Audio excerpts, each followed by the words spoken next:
Hello everyone, welcome to CBSE point. जैसा कि last video में हमने डिस्कस किया था how to identify metals and non metals, इस वीडियो में हम बात करेंगे how to balance a chemical equations. Chemical equations को कैसे बैलेंस किया जा सकता है। मैं आपको दो तरह से केमिकल इक्वेशंस को बैलेंस करने के मेथड्स बताऊंगा यहाँ पर। फर्स्ट आपको हिट एंड ट्रायल मेथड से बताऊंगा, दूसरा मैं आपको ABCD मेथड बताऊंगा। ठीक है, चलिए अब स्टार्ट करते हैं how to balance a chemical equations. तो लाइक कोई एग्जांपल ले लेते हैं। मान लीजिए hydrogen burn in when hydrogen burn in oxygen to form water. चलिए मैं वन बाय वन आपको एग्जाम्पल के थ्रू समझाने की कोशिश करता हूँ कि केमिकल इक्वेशंस को कैसे बैलेंस किया जा सकता है। लाइक यहाँ पर आप देख रहे हैं कि हाइड्रोजन ऑक्सीजन की प्रेजेंट में जब बर्न होता है तो बेटा क्या फॉर्म करता है, वाटर फॉर्म करता है। अब देखिए फर्स्ट ऑफ ऑल आपको हमें ये पता होना चाहिए कि लेफ्ट हैंड साइड को क्या कॉल करते हैं, रिएक्टेंट। सारे बच्चे जानते हैं, ये तो बेसिक सी चीज़ें हैं, चैप्टर में फर्स्ट में बता दिया जाता है। और राइट हैंड साइड को बेटा क्या बोलते हैं, प्रोडक्ट। क्लियर है सबको। देखिए लेफ्ट हैंड साइड को कॉल करते हैं हम रिएक्टेंट और राइट हैंड साइड को कॉल करते हैं हम प्रोडक्ट। तो लेफ्ट हैंड साइड में अभी हमने एक टेबल बनानी होती है बैलेंस करने के लिए हिट एंड ट्रायल मेथड से। आप इस तरीके से एलिमेंट लिखेंगे, यहाँ पे एलिमेंट्स लिखेंगे कि इस रिएक्शन के अंदर कौन कौन से एलिमेंट्स इन्वॉल्व हैं। ठीक है, उसके बाद यहाँ पर लिखेंगे number of atoms in reactant में कितने एटम्स हैं। ठीक है, इसी तरह से number of atoms in product के अंदर कितने एटम्स हैं। क्लियर है। तो फर्स्ट हमें आप ये आइडेंटिफाई करना है कि इस इक्वेशन के अंदर कितने एटम्स पार्टिसिपेट किए हैं। देखिए यहाँ पर एक हाइड्रोजन आपको दिख रहा है तो आप हाइड्रोजन इस तरह से लिख देंगे। यहाँ पर ऑक्सीजन दिख रहा है तो आप ऑक्सीजन लिख देंगे।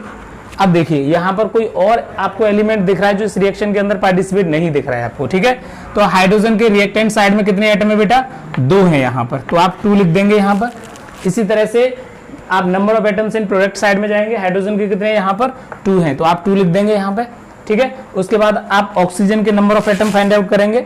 देखिए यहाँ पर कितने हैं, 2, तो यहाँ पे आप 2 लिख देंगे। क्लियर है। इसी तरह से आप राइट हैंड साइड में जाएंगे, प्रोडक्ट साइड में नंबर ऑफ एटम पता करेंगे। ऑक्सीजन के कितने हैं, 1, जिसका बेटा एक भी नहीं होता उसका हम 1 मान के चलते हैं तो ये हो जाएगा 1। तो देखिए आप number of atoms in reactant sides, इधर हम बात करें तो इक्वल है लेकिन यहाँ पर अनइक्वल दिखा रहा है। ठीक है, तो उसके लिए हमें क्या करना होगा, आप क्या करते हैं, हम इधर साइड में प्रोडक्ट साइड में 2 का मल्टीप्लाई करते हैं। अगर प्रोडक्ट साइड में हम 2 का मल्टीप्लाई करते हैं ऑक्सीजन के अंदर तो ऑब्वियसली इधर तो मल्टीप्लाई नहीं कर सकते हम, तो हम मल्टीप्लाई कहाँ करेंगे, यहाँ पर फ्रंट में। ठीक है, तो जैसे ही हम मल्टीप्लाई करते हैं यहाँ फ्रंट में तो हाइड्रोजन के भी कितने हो जाएंगे, 2। क्लियर है। तो यहाँ पर मैंने देखा तो इसके अंदर भी 2 पे मल्टीप्लाई होगा, कितने हो गए यहाँ पे 4। इसी तरह से यहाँ पे कितने हो गए 2। लेकिन मैंने यहां पर मल्टीप्लाई किया तो पूरे बेटा इसमें हाइड्रोजन के अंदर भी मल्टीप्लाई हुआ, ऑक्सीजन में भी मल्टीप्लाई हो गया। हाइड्रोजन के एटम हो गए अब 4, ऑक्सीजन के एटम कितने हैं, 2। तो अभी क्या करूंगा मैं यहाँ पर, इधर देखिए हाइड्रोजन के एटम कितने हैं, 2, तो मैं यहाँ पर भी 2 का मल्टीप्लाई कर दूंगा और कितना मिल जाएगा 4। तो यहाँ पर भी क्या लिखेंगे, 2 का मल्टीप्लाई। टोटल एटम कितने हो जाएंगे रिएक्टेंट साइड में, 4, और इधर कितने हो गए 4। इधर देखिए 2 है, इधर भी 2 है। तो इस तरह से आप इसे बोलते हैं हिट एंड ट्रायल मेथड। इस तरह से आप बैलेंस कर सकते हैं केमिकल इक्वेशंस को। ठीक है, तो फर्स्ट मेथड हो गया। अभी मैं आपको एक और एग्जांपल करके दिखाता हूं यहाँ पे। लाइक मान लीजिए मैग्नीशियम बर्न इन ऑक्सीजन। ठीक है ना, in the presence of oxygen ये फॉर्म करता है मैग्नीशियम ऑक्साइड। क्लियर है। तो देखिए यहाँ पर मैग्नीशियम के कितने एटम है, आप इसी को यहीं पे बेस कर लीजिए। ये आपका इधर हाइड्रोजन वाला हो गया, सॉरी वाटर वाला हो गया, इधर आप मैग्नीशियम ऑक्साइड वाला कर लेते हैं। ठीक है, तो एलिमेंट कौन कौन से इस रिएक्शन के अंदर इन्वॉल्व है बेटा, मैग्नीशियम इन्वॉल्व है। इसी तरह से कौन इन्वॉल्व है, ऑक्सीजन इन्वॉल्व है, आप ऑक्सीजन लिखेंगे। ठीक है, अब देखिए रिएक्टेंट साइड में मैग्नीशियम के अंदर कितने एटम है, ऑब्वियसली 1 है, जिसका कुछ भी नहीं होता उसका 1 हम कंसिडर करते हैं। अब देखिए रिएक्टेंट साइड में ऑक्सीजन के पास कितने हैं यहाँ पर, 2, तो ये 2 मान लिए हमने। ठीक है, इसी तरह से हम प्रोडक्ट साइड में चलते हैं, नंबर ऑफ एटम्स। तो ये मैंने टेबल मान रखी है जब मैंने आपका वाटर का फॉर्मेशन जब किया था तो यहाँ पर बैलेंस करके, बस इसी आपको नीचे मानते चलना है। इधर देखिए मैग्नीशियम का कितना है बेटा, प्रोडक्ट साइड में 1, और उसके बाद कितना है बेटा 1। ठीक है, तो अभी मुझे क्या करना है, अनबैलेंस जो है वो ऑक्सीजन का है ऑक्सीजन के एटम मुझे बैलेंस करने हैं, ठीक है। तो बैलेंस करने के लिए मैं क्या करूंगा, इस प्रोडक्ट साइड में मैं 2 का मल्टीप्लाई कर देता हूं। जैसे मैं यहाँ पे 2 का मल्टीप्लाई करूंगा तो मैग्नीशियम में भी, मैग्नीशियम के भी 2 और ऑक्सीजन के भी 2, तो इधर भी 2 का मल्टीप्लाई हो जाएगा। ये 2 हो गए और ये भी बेटा कितने हो गए, 2 हो गए, ठीक है। अब देखिए ऑक्सीजन तो अपने आप में बैलेंस हो गया, ऑक्सीजन के एटम इधर 2 हो गए और इधर भी ऑक्सीजन के एटम 2 हो गए, लेकिन अब कौन बचा, मैग्नीशियम। अगर मैं यहाँ पर 2 का मल्टीप्लाई कर दूंगा तो मैग्नीशियम भी क्या हो जाएगा बेटा, 2 हो जाएंगे। क्लियर है। तो इस तरह से आप केमिकल इक्वेशंस को बैलेंस कर सकते हैं by hit and trial method. इसको कॉल करते हैं हम हिट एंड ट्रायल मेथड्स, ठीक है, hit and trial methods. Clear है। तो इस तरह के मेथड्स को हम हिट एंड ट्रायल मेथड्स करेंगे, बोल सकते हैं हम, कॉल कर सकते हैं, ठीक है। तो और भी इस तरह से आप बहुत सारी रिएक्शंस, केमिकल इक्वेशंस आप बैलेंस कर सकते हैं, कोई दिक्कत नहीं। अभी मैं कराऊंगा आपको एक और मेथड बताने जा रहा हूं, उस मेथड को हम कॉल करेंगे ABCD मेथड, ठीक है। तो चाहे तो आप इसका स्क्रीनशॉट ले सकते हैं, मैं अभी स्टार्ट कराता हूं। चलिए अभी हम बात करेंगे ABCD मेथड। अभी जो मैंने आपको डिस्कस किया था हिट एंड ट्रायल मेथड हम कॉल कर रहे थे, अब मैं आपको एक नया मेथड बताऊंगा जिसकी मदद से आप केमिकल इक्वेशंस को बैलेंस कर सकते हैं, ठीक है। फर्स्ट ऑफ ऑल हमें क्या करना है, सभी जानते हैं इस वाली साइड को हम रिएक्टेंट कॉल करते हैं, सबको पता है, ठीक है।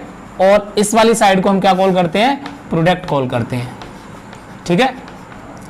तो आपको क्या करना है, रिएक्टेंट साइड में इस यहां पर आप A मानेंगे, यहां पर आप B मानेंगे, यहां पर C और यहां पर D, ठीक है। तो फर्स्ट आपको A वाले टर्म के लिखने हैं। A वाले टर्म से मतलब है कि आप पहले आप कार्बन को उठाइए, यहां से आपने क्या उठा लिया, कार्बन, ठीक है। और कार्बन के कितने एटम है, उन एटम का बेटा आप A में मल्टीप्लाई कर दीजिए, तो कितना हो जाएगा बेटा टोटल 6A, कितना हो जाएगा 6A। क्लियर है यहां तक। उसके बाद देखिए कार्बन इस सीरीज में कहीं आ रहा है, रिएक्टेंट में नहीं आ रहा है। इधर देखिए कार्बन आ रहा है, बिल्कुल ऑब्वियसली आ रहा है, और आगे नहीं आ रहा है, कार्बन यहां पे आ रहा है। अगर जिसका कुछ भी नहीं है उसका 1 मान लेते हैं हम, 1 का मल्टीप्लाई इसमें करेंगे तो कितना हो जाएगा C, तो ये इक्वल हो जाएगा आपका C। अब कार्बन को यहां से क्रॉस कर दीजिए, क्योंकि कार्बन से आपको कुछ नहीं करना है। अब दूसरा हम एलिमेंट उठाते हैं, दूसरा एलिमेंट उठाएंगे हम क्या, हाइड्रोजन। हमने उठा लिया हाइड्रोजन। क्लियर है। अब हाइड्रोजन का देखिए, हाइड्रोजन के एटम कितने हैं, 12 का मल्टीप्लाई इस A में करेंगे तो क्या हो जाएगा 12A। हाइड्रोजन कहीं और आ रहा है रिएक्टेंट में, नहीं आ रहा है। इधर देखिए, इधर आ रहा है कहीं, बिल्कुल ऑब्वियसली आ रहा है, तो ये हो जाएगा यहाँ पर एरो का साइन मतलब इक्वल का साइन, तो ये हो जाएगा 2D। क्लियर है सबको। हाइड्रोजन जैसे कंप्लीट हो जाता है, हाइड्रोजन को आप क्रॉस कर दीजिए यहां से। अब कौन बचा, ऑक्सीजन। ऑक्सीजन को देखिए आप, इधर ऑक्सीजन, ऑक्सीजन के एटम कितने हैं 6, तो 6 का मल्टीप्लाई इसमें करेंगे तो 6A, ये हो जाएगा आपका 6A, ठीक है, 6A हो गया। और इधर देखिए कौन आ रहा है, यहां पर भी आ रहा है ऑक्सीजन, 2 का मल्टीप्लाई इसमें करेंगे, प्लस का साइन है, प्लस का लेंगे तो प्लस 2B। क्लियर है यहां तक। रिएक्टेंट साइड आपकी कंप्लीट हो गई। अब आते हैं हम प्रोडक्ट साइड में। इधर देखिए ऑक्सीजन के कितने हैं 2 का मल्टीप्लाई C में करेंगे तो क्या हो जाएगा, एरो का साइन मतलब इक्वल का साइन, ये हो जाएगा आपका 2C, ठीक है। उसके बाद देखिए और कहीं पे ऑक्सीजन एटम आ रहा है, बिल्कुल आ रहा है, लेकिन प्लस का साइन भी आ रहा है, तो आप क्या करेंगे, पहले प्लस करेंगे और साथ में एक एटम है तो 1 का मल्टीप्लाई D में करेंगे तो ये D रहेगा। क्लियर है। अभी यहां पर सबसे इंपोर्टेंट क्या रहता है, आपको सबसे पहले आपको ABCD में से ये पता करना है कि कौन जितनी बार आ रहा है, और जो जितनी बार आ रहा है देखिए आप A 1 times 2 times 3 times, C देखिए 1 टाइम्स 2 टाइम्स, B देखिए कहां पर है, B आपका 1 टाइम्स और D 2 टाइम्स। तो जो बेटा ज्यादा बार रिपीट हो रहा है, यहां पर हम देख रहे हैं A 3 बार आ रहा है, तो आप क्या करेंगे, लेट A बराबर 1। जो बेटा बार बार आ रहा है, रिपीटेशन उसका ज्यादा है, उसकी वैल्यू आप मानेंगे 1, ठीक है। तो जैसे ही आपने A की वैल्यू 1 मानी तो आप यहां से C की वैल्यू निकाल सकते हैं, तो 6 मल्टीप्लाई 1 और ये हो जाएगा आपका C, और C इक्वल्स टू कितना हो जाएगा 6। क्लियर है सबको। C की वैल्यू निकाल ली आपने, A की वैल्यू आपको मिल ही चुकी है, C की वैल्यू यहां से मिल गई आपको, ठीक है। अब देखिए जब A की वैल्यू मिल जाएगी तो आप D की वैल्यू निकाल सकते हैं, तो ये हो जाएगा 12, A की वैल्यू कितनी निकाली है 1 का मल्टीप्लाई इक्वल 2D, और यहां से D इक्वल आपको कितना मिल जाएगा 6, कितना मिल जाएगा 6। क्लियर है सबको। यहां से D की वैल्यू आ गई, मतलब A की वैल्यू हम निकाल चुके हैं, C की निकाल चुके हैं और D की निकाल चुके हैं, ठीक है। अब देखिए जब हमारे पास ए की वैल्यू है, सी की है, डी की है, तो बी की नहीं निकाल सकते? ऑब्वियसली निकाल सकते हैं हम।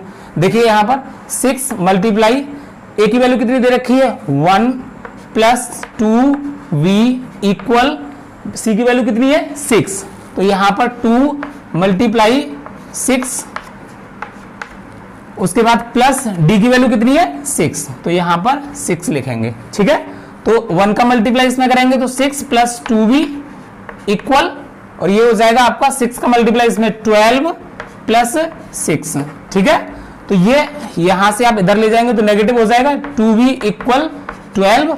ठीक है, उसके बाद b इक्वल 6। देखिए अभी हमने क्या किया है, अभी थोड़ा आपको लग सकता है कि ये लॉन्ग मेथड है। होता क्या है कि अब जब आपको लेंदी इक्वेशंस दे दी जाती है ना, तो वहां पर आप कंफ्यूज हो जाते हैं, वहां पर आप कर नहीं पाते हिट एंड ट्रायल मेथड से। तो आपको वहां पर ये फॉर्मूला, ये जो मेथड है आपको ये अप्लाई करना है वहां पे। ठीक है ना, आसानी से फिर बैलेंस कर पाएंगे आप।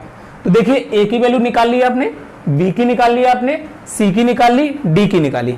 अभी आपको कुछ नहीं करना है, जहां पर आपने ए बी सी डी माना था ना, तो वहीं पे आपको क्या करना है, इन वैल्यूज को पुट कर देना है। देखिए ए की वैल्यू क्या थी 1, तो ये लिखेंगे हम यहां पर C6H12O6 प्लस बी की वैल्यू कितनी निकाली हमने 6, तो देखिए यहां पर बी की वैल्यू 6O2 एरो, उसके बाद हमने सी की वैल्यू कितनी निकाली 6, तो ये हो जाएगा 6CO2 प्लस, और बेटा डी की वैल्यू कितनी निकाली हमने 6, तो ये हो जाएगा 6H2O।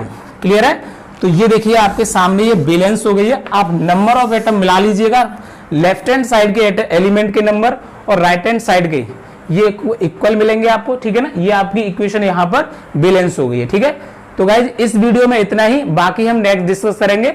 वीडियो को लाइक कर देना, सब्सक्राइब कर देना और शेयर कर देना।